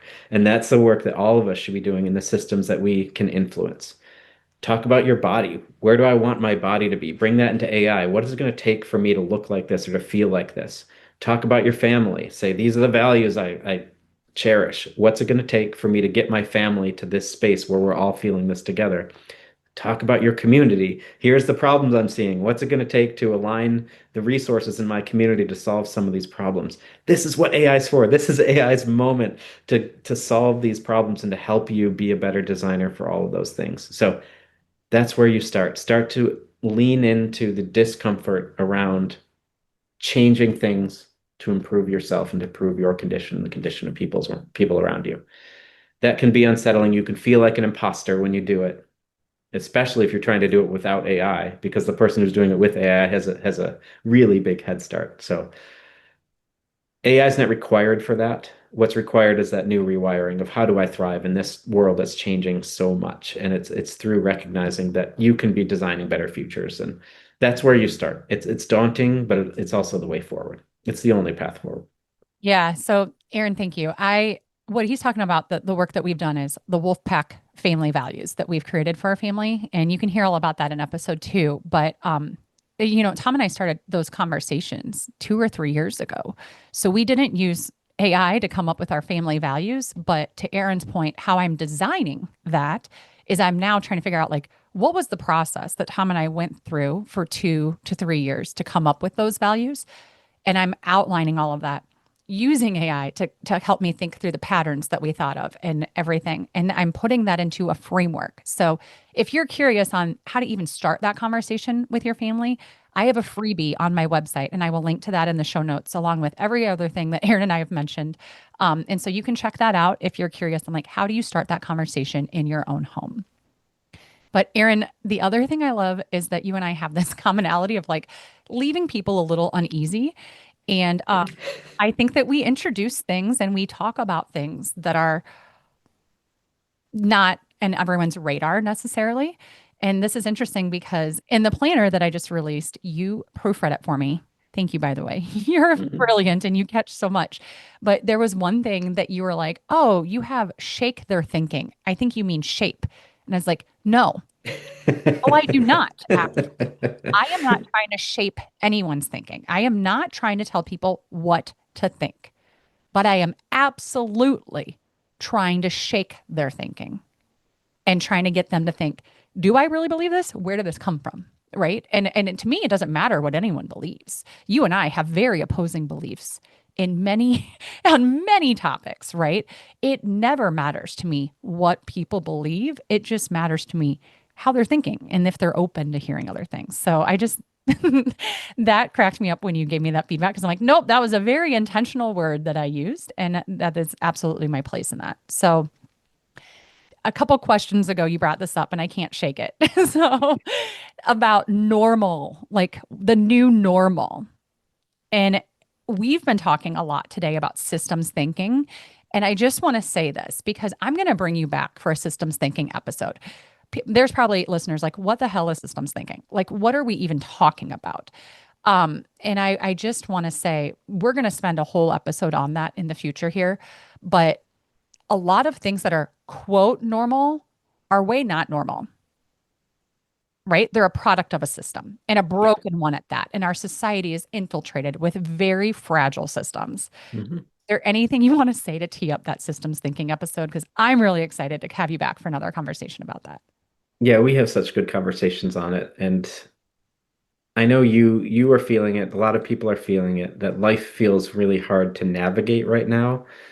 And I've found that systems thinking and the ability to apply new language and new structures to thinking through why life feels so hard to navigate can be incredibly freeing. You can start to put language to what it is you're feeling, and you can't fix it if you can't name it. So I think systems thinking and the jargon that goes with it can be that tool to help you make sense of why life feels hard to navigate right now.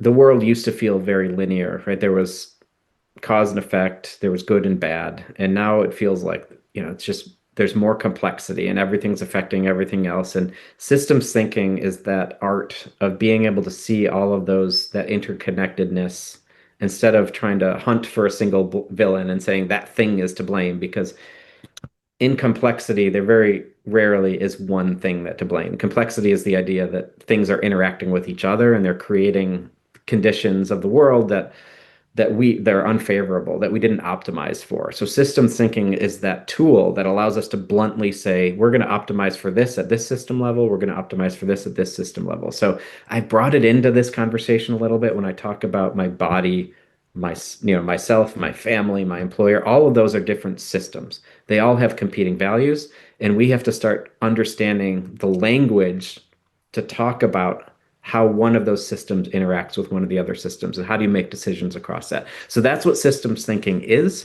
Um, there's no prescription. It really is just the kind of language and to help you get better at thinking through the cause and effect that happens in complex systems.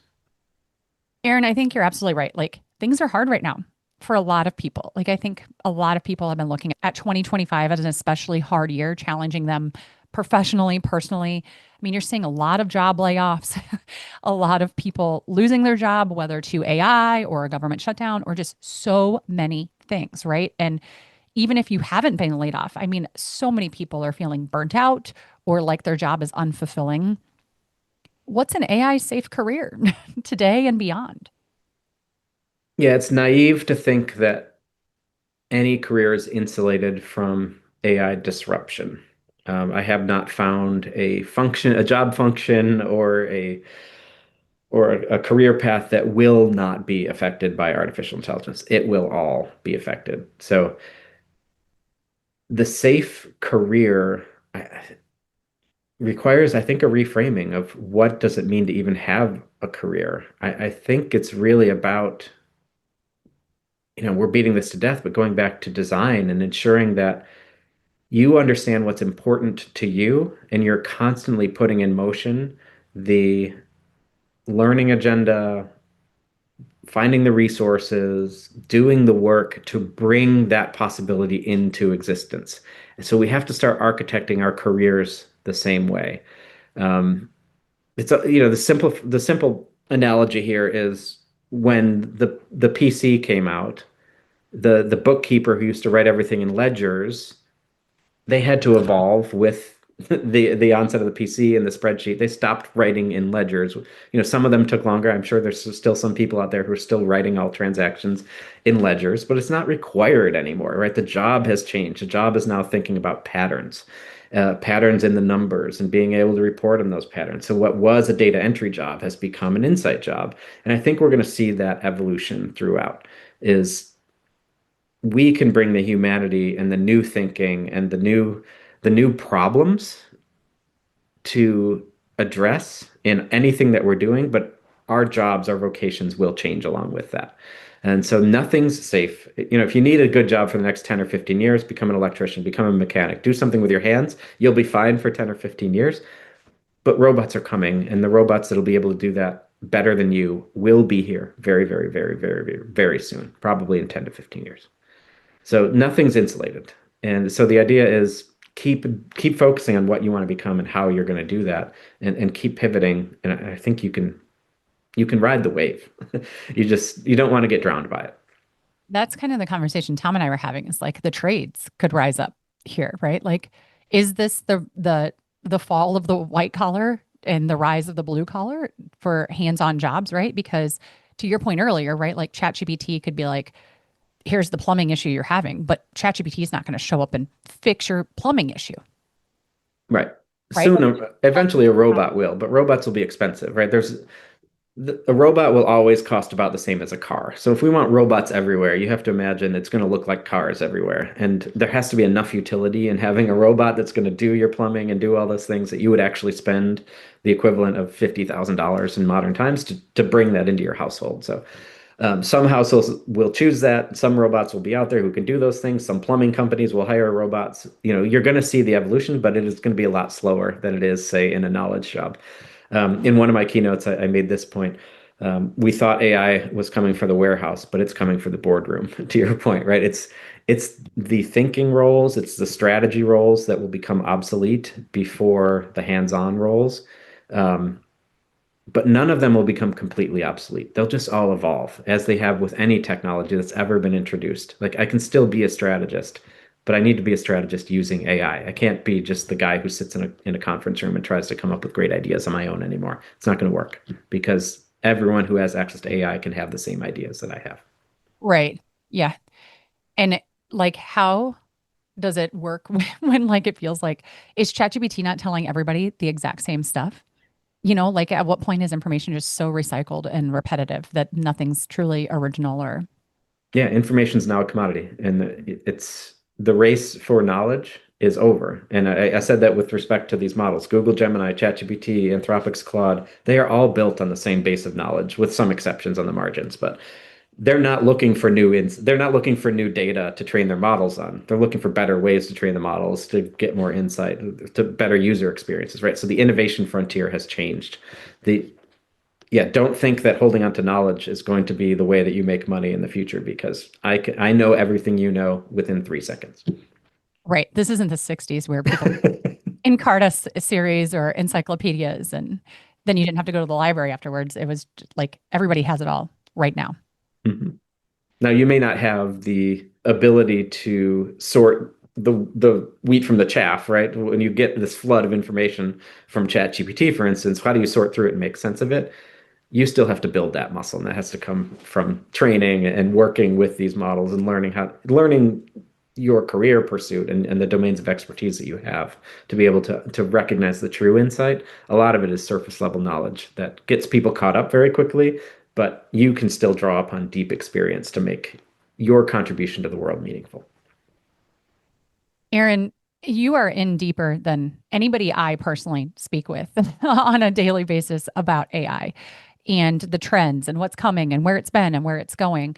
So I just so appreciate your time on all of this and your insight and perspective. Typically, I ask people for a book recommendation, but I kind of know where you stand on this because we killed all of our like, let's do more books because you're like, there's nothing we can write that AI can't give them. So we killed our projects. But I'm just curious if there's anything that still sits on your shelf that you're like, that's worth a good read. Hmm. I have so many unread books now. I don't like to recommend books that I haven't been like, yes, that Yeah, was good. yeah, uh, I can't think of anything related to AI that isn't just available at my fingertips by using AI.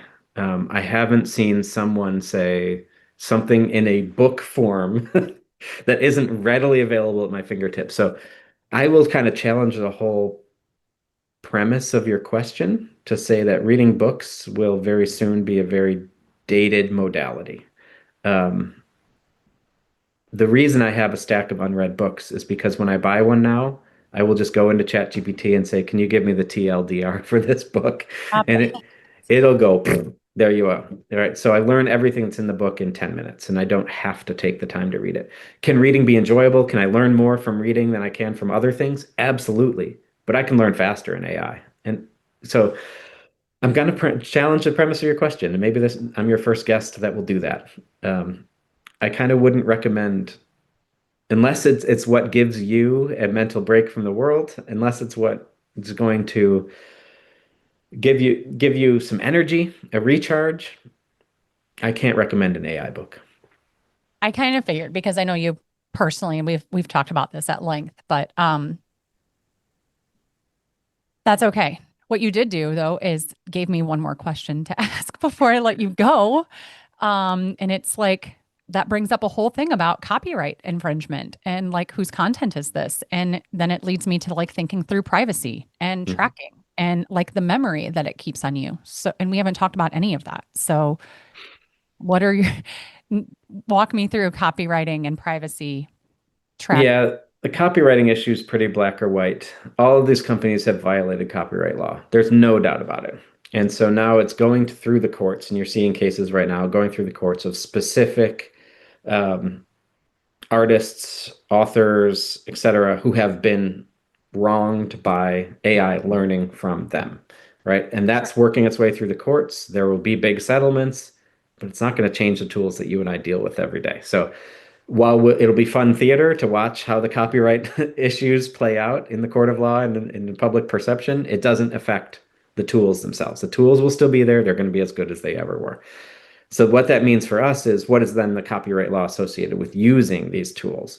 If I produce something in artificial intelligence, current US copyright law says that cannot be copyrighted copy. So I cannot place copyright on something that comes out of AI.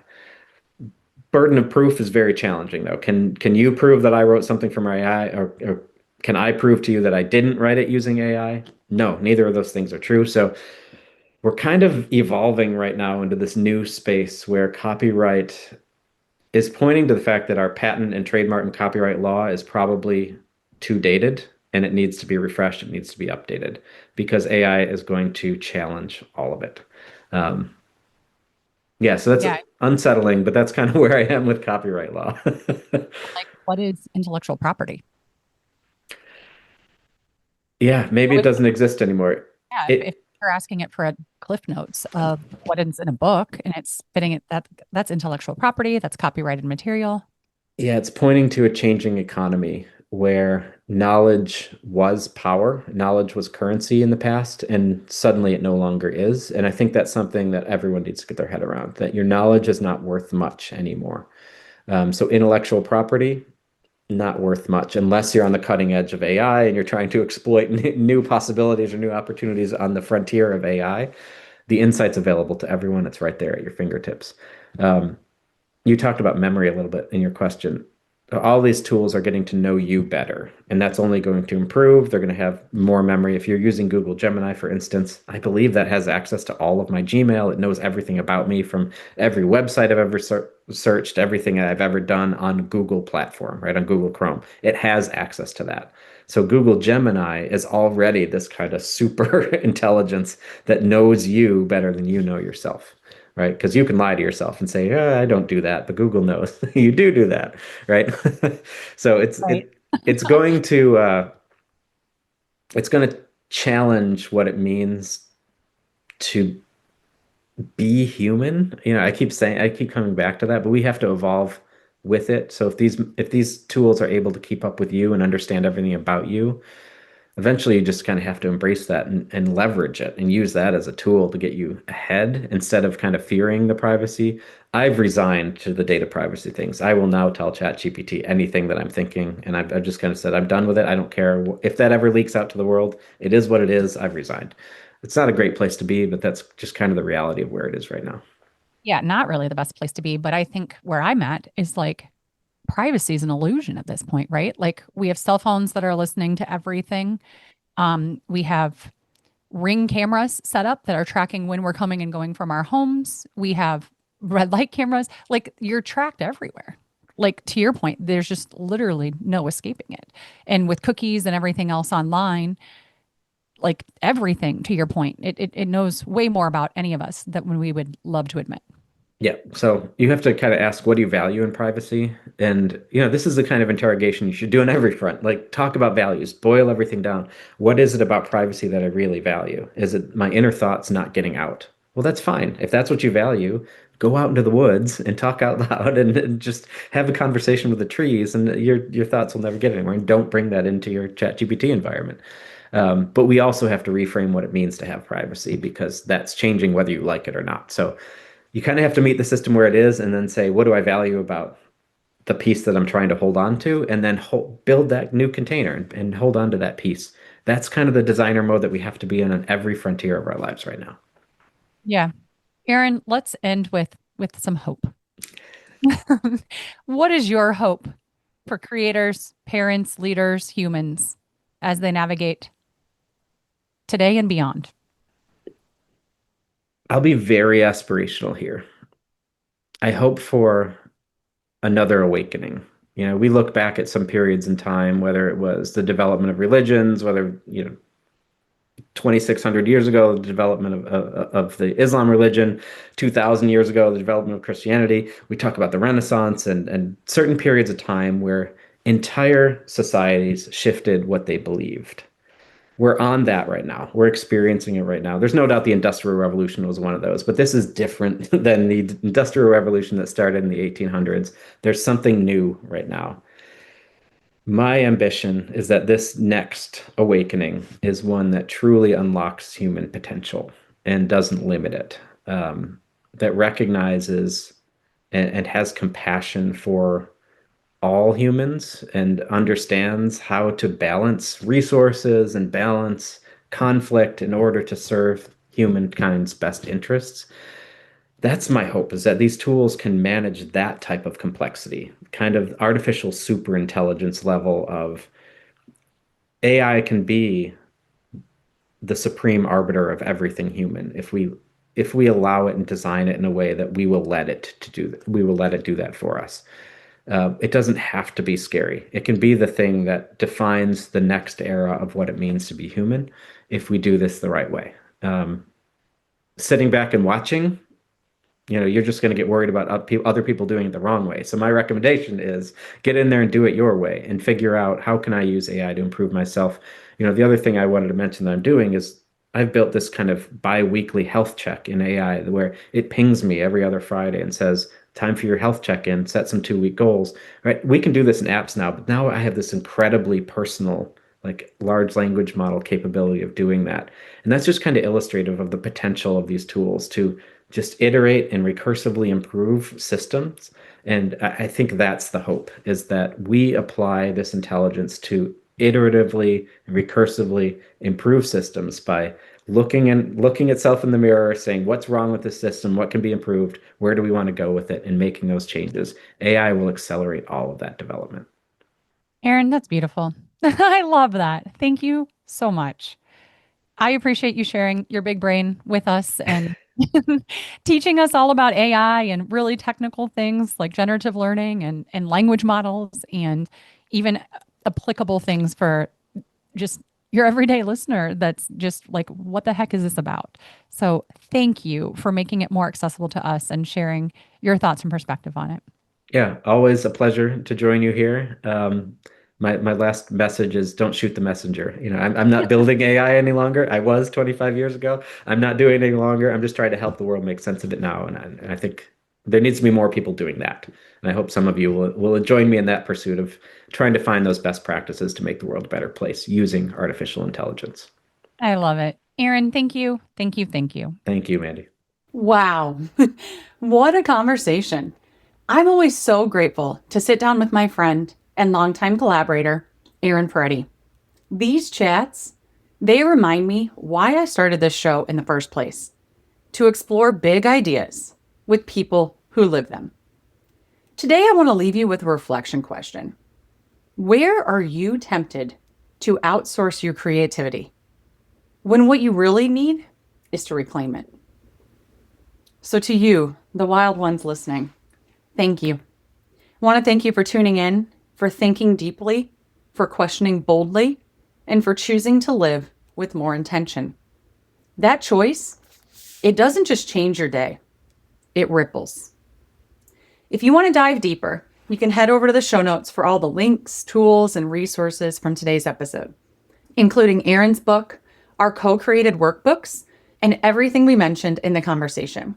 Or you can just head straight to wildlyintentional.com/shop. And hey, if something sparked for you today, share it. Send this to a friend, a co-creator, a fellow and learner. Remember, a rising tide raises all ships. This is Mandy, signing off. Until next time, stay rooted, be brave, and live wildly intentional.